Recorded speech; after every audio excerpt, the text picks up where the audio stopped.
Hello everyone. Today I'm going to be reading Franklin is Bossy. It is written by Paulette Bourgeois and Brenda Clark.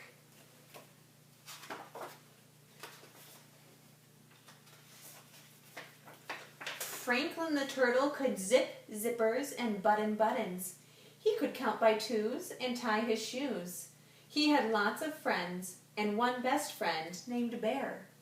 They played tag and marbles, hopscotch and ball, but one day something awful happened.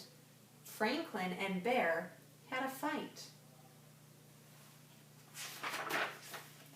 It was a steamy summer morning.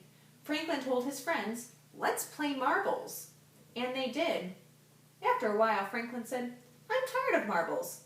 Let's have a race." "You always pick the games," grumbled Bear. But Franklin paid no attention. They started to run. Bear was in the lead. Goose followed close behind. Franklin saw that he was losing and cried out, "Slowest one wins," as he crawled across the finish line last. "That's not fair," said Bear. Franklin ignored him. "I'm tired of running. Let's play baseball." Sounds to me like Franklin really likes to get his way. Bear did not put on his mitt. He did not put on his cap.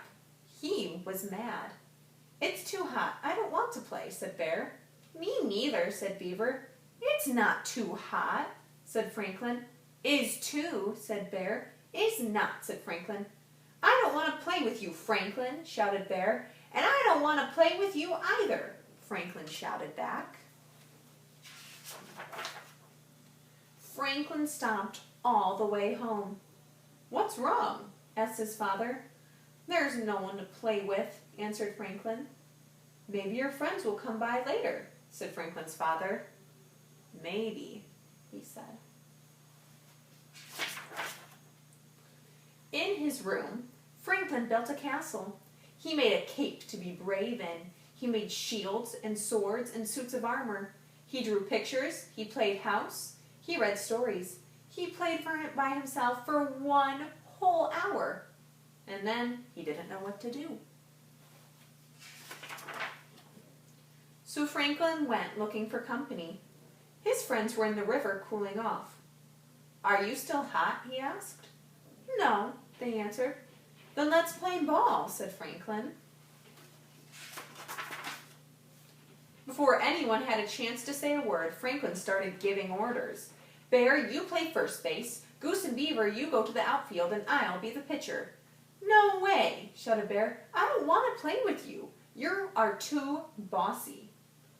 All of Franklin's friends nodded. "Bear's right," they said. Franklin turned his back and went home. There was no one to play with and nothing much to do, so he helped his father all afternoon. They weeded the garden and washed the floors, and they made supper for Mole because he was sick. "You're a good friend," Mole told Franklin's father. On the way home, Franklin asked, "Do you and Mole have fights?" "Sometimes," said Franklin's father, "but we always make up." Franklin played alone for another whole day, but he missed Bear and his friends, and he had had a lot of time to think. He would go to Bear and apologize, so Franklin and Bear met on the bridge. "I was going to your house," said Franklin. "And I was going to your house," said Bear. "I'm sorry," said Franklin. "It was all my fault." "No, it was my fault," said Bear. "Mine," said Franklin. "No, mine," said Bear. "Stop!" shouted Beaver, who was listening under the bridge. "This is silly." Beaver slapped her tail so hard that Franklin and Bear jumped. They started to giggle. "Friends?" asked Franklin. "Friends," said Bear. Beaver wanted to play baseball. Bear and Goose and Duck agreed. They were picking teams when Franklin insisted on being the pitcher. Again. All together, his friends shouted, "No fair, Franklin." Franklin knew they were right. He couldn't always be the pitcher.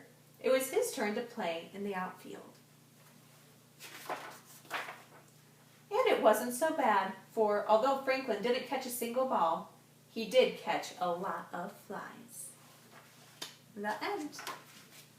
Right, boys and girls, thank you for listening to Franklin is Bossy. I hope you have a wonderful day. Bye.